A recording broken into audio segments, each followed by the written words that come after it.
The Minister of Works, David Umahi, says the Ministry's 2026 capital budget will prioritize the completion of major highways and 4 legacy projects initiated by President Tinubu. The minister was at the National Assembly defending the ministry's proposal before the Senate and House of Representatives Committees on Works. According to him, the 2026 capital estimate stands at 3.244 trillion naira. He also explained that many projects were rolled over after the administration inherited over 2,000 ongoing projects in 2023. He said rising costs following the removal of fuel subsidy and the floating of the naira forced government to rescope and reprioritize projects.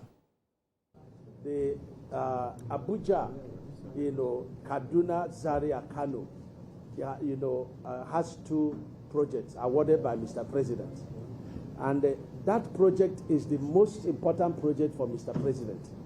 He's not asking me on, Coastal Road or Sokoto Badagry, but he keeps sending people to me to find out about the progress of that project. Honorable Yusuf, the first project is 118 kilometers. It is 252 billion. President has paid 50% of that project. The second project is 502 billion. It is 164 kilometers, all on concrete. President changed the narrative. When I traveled through that road, because I'm also a cameraman, I could see, you see the tractors. Whether they are working or not is arguable. It's like what I saw when I was a governor. Say, ongoing, I go there, I see a tractor that is not moving. And you see it, all over the place. This Kaduna road is not a miracle, it's not rocket science. Also, on the 2026 budget defense, the Ministry of Women Affairs and Social Development has identified challenges in accessing adequate funding for its programs and events. The Committee on Women Affairs and Social Development emphasized the importance of evaluating past performance, assessing ongoing programs, and supporting initiatives that promote sustainable empowerment for women and girls across Nigeria. Speaking before the House Committee on Women Affairs and Social Development, the Minister, Imam Sulaiman Ibrahim, says no funds were received from international donors in 2025. We did not get any external funding to the ministry. Usually we do, from the UNICEF, UN Women, but as of 2025, there was no external funding. And what I find is that there's no coordination when it comes to, funding from development partners in this space. It's an area of abuse. So NGOs will just wake up one day and say, we're an NGO that deals with children. They'll go to UN and access money. And it's something that we have to come together to stop because there's no accountability. So these are funds that we were supposed to use to implement or work for people that goes to NGOs and CSOs unaccounted for. So nothing has come from that space. The budget should reflect our commitment to inclusivity, ensuring that marginalized groups of women, such as those in rural areas, women with disabilities, and survivors of violence are adequately supported. We should prioritize initiatives that promote long-term sustainability and empowerment to enhance short-term measures. Our aim should be to create lasting change that uplifts women and girls for generations to come. It is also vital that we foster collaboration between government agencies, civil society organizations, and international partners to maximize the impact of our efforts. Let's now talk to CEO Economic Associates, Dr. Ayo Teriba, for more on this development. Dr. Teriba, it's a very interesting development we're seeing this year. How do you see all of these budget rollovers from previous years affect the delivery of key projects in 2026? Hello, Nifemi. Good evening, Doctor. Good evening, Nifemi. Did you get the question?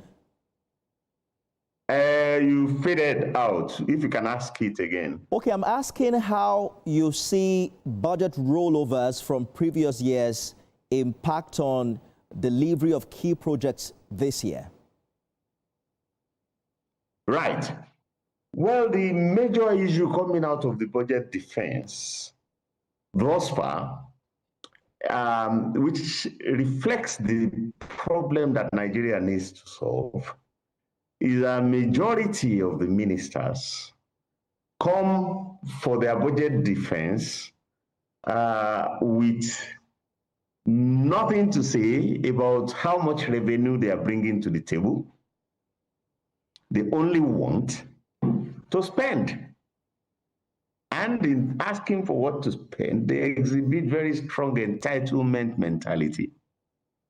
And that's the reason why, you have problem year in, year out with ministries waiting for revenue without contributing any, waiting for money to spend without contributing any revenue, telling us that they receive zero allocation for their capital budgets. That was the problem in 2024. That was the problem in 2025. That will be the problem in 2026. So every minister that is coming to ask for 1 trillion, 2 trillion, 3 trillion, ask him, how much are you contributing? And if you are not going to contribute any money, who are you expecting to contribute the money?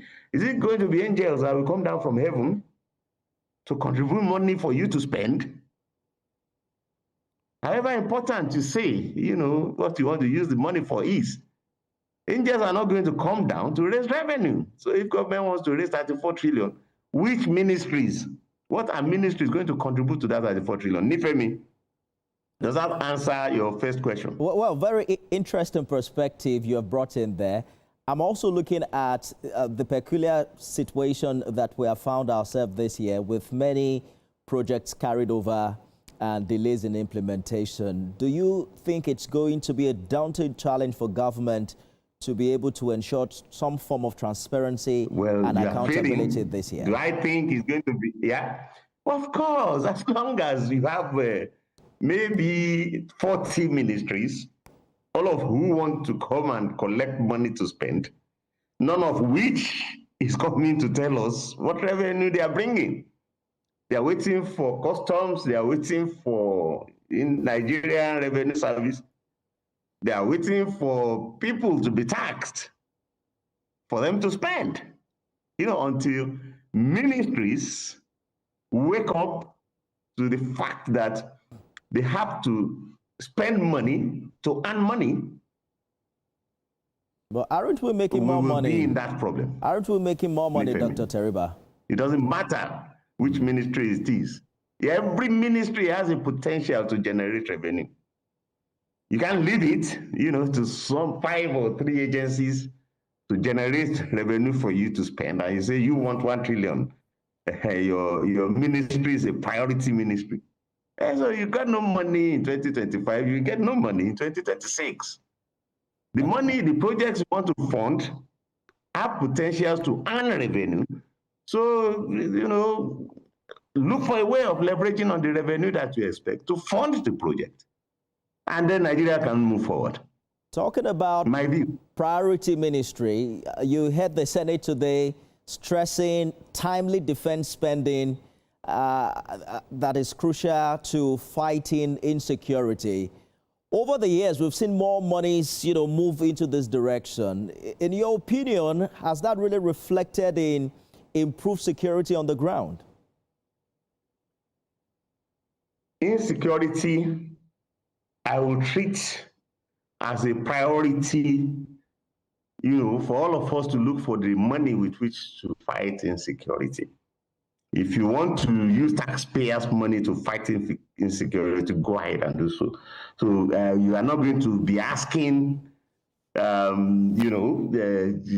not going to be telling, security operatives that they have to look for money. But when the Ministry of Defense comes, the Ministry of Defense itself, has assets that could generate revenue. They own perhaps as much real estate as any other MDA in the country. How much did they generate in rent on the real estate that they own? In the United States, they have a base realignment and closure commission that raises a lot of money from military real estate across the United States, across the world, which they use to fund their budget. So to an extent, yes, you shouldn't ask them for money to pay personnel, but you should also push them. They're sitting on assets that could generate revenue. And any other ministry, Ministry of Work, Ministry of Health, Ministry of Education, all have capital that they can generate revenue from. Yes, some minimum revenue can be made available to fund, personnel, to equip personnel, to secure all of us. But if you are securing us, it means you are securing us because, we will be protected to create wealth. So the wealth we are going to create has to also define, where the priorities are. Good place to leave it tonight. CEO Economic Associates, Dr. Ayotariba, thank you for talking to us. Thank you very much, Nifemi.